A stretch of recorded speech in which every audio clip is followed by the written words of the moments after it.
15,136.37ครับได้นี่ได้15,000งวดสาวพี่น้องพันแท้เต็มที่ก็ขึ้นคู่เดียวนะครับตัวผู้ผมขึ้นผมแน่ผมว่าที่ตัวเมียผมว่าที่ตัวเมียพี่น้องผมนึกว่าที่ตัวผู้นะครับได้เรื่องหนาเนี่ย15,000ถือว่าราคาดีแห้งนะครับตัวนี้สำหรับตัวนี้นะครับนะตัวสาวตัวนี้15,000เนี่ยเลยน้ำสืดนุ่มๆเลยพี่น้องนะเพราะว่าเดินทางไกลจังสิบ่ได้ล่มนะครับจังสิบ่ได้ขาดทุนนะครับ15,000 บาทถ่ายแต่เนื้อถ่ายเขากับนี่นะครับประมาณนี้พี่น้องเดี๋ยวเบิ่งหลายๆตัวเนี่ยผมกะว่างๆผมกับพยายามมาถ่ายให้นะครับพอยืนขายงัวอยู่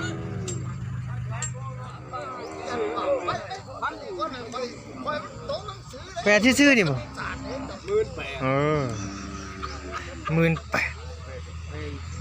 อยากได้18,000นะครับพูดนะเขาให้17,500วันเดี๋ยวผมจะขึ้นไปตรงซื้อให้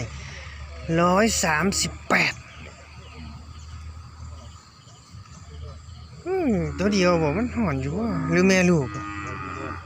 อยากจะซื้อแม่ลูกอยู่บ่พี่น้องแป๊บนึง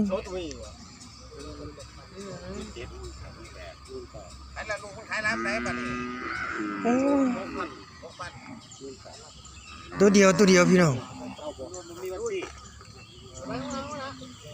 โอ้โหนี่18,000นะครับโอ้ชลูเล่ตัวนี้มึงถ่ายมันนี่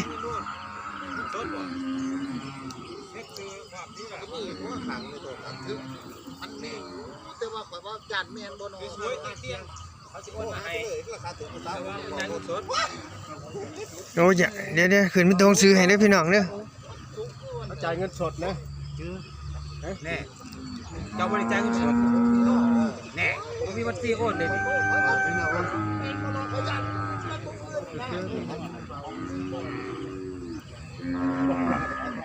เพิ่นซื้ออะไรเพิ่นซื้ออะไร18,000เฮ้ยจักพันนี่โอ้เขาให้7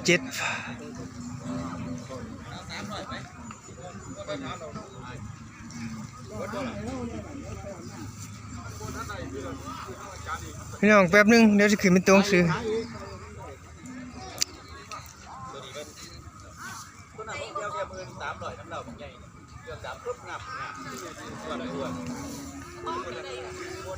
สาวหน่อยเนี่ยเท่าใดล่ะเขาซื้อกันโอ้6,500ถ่ายตลาดสิว่ายเลยพี่น้องก็เหลือแต่ในหอยเพิ่นมาขอกันไปต่อไปเลี่ยมตัวใดมันพอได้ตัวใดมันเหลือเนี่ยนะโอ้นี่13,500หัวหล่นธรรมชาติเขาให้เท่าไรละแบบนี้โอ้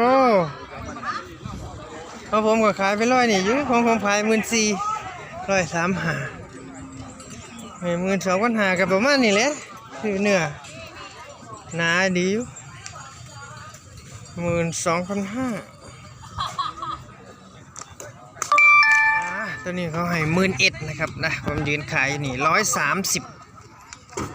36นี่10,000นี่10,000คู่นี่เขาให้17,000นะครับผมตีตัวนี้10,000ตัวสีมุมๆนี่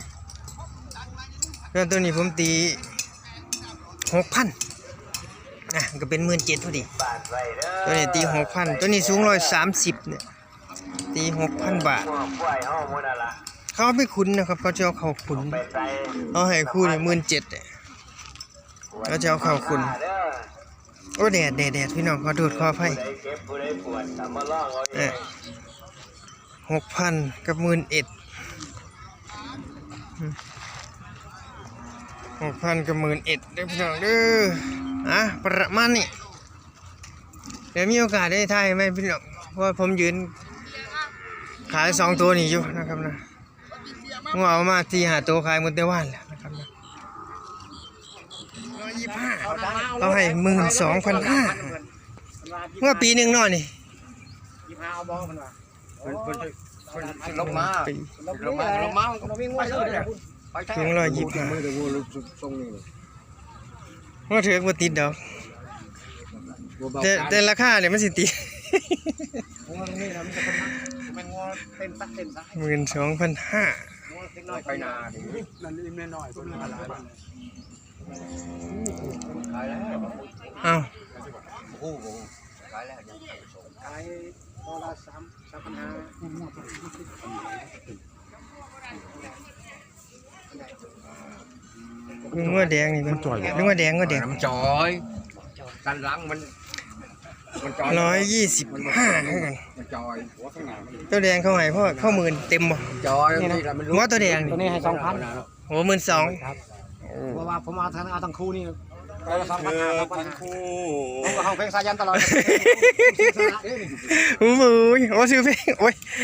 เอาไปทั้งคู่เลยผู้เสียสละ 12,000เดี๋ยวเบิ่งเอ้า ขอกันว่างัวกินหัวหางงัวยังบัวงัวกินยาธรรมชาติ 12,000โอ้ยมันสิตื่นพี่น้องตัวนี้ตื่น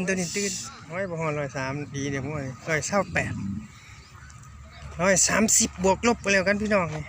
128 93 23 32บ่เกิน130บวกลบโอ้ลำตัวยาว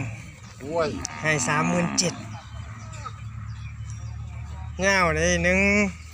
ว่าตัวนั้นค่อยตัวนั้นสั่นเด้ก็ตันจูรู37,000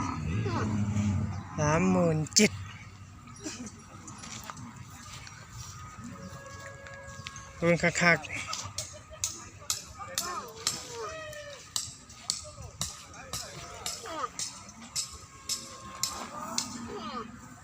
37,000เวียดนามให้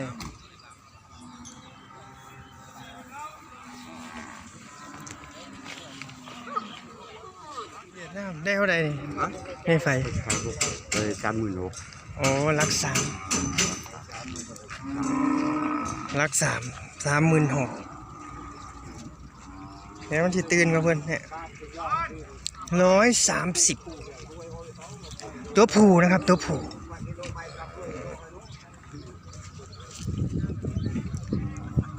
ยห้วยแลนห้วยราคาดีพี่น้องนะแต่แลนก็ห้วยก็เป็นชาลูเล่ตัวเมียอ้วน36,000นะครับซื้อขายเลยพี่น้องนะครับชาลูเล่อ้วนน่ะดีนะเอาไป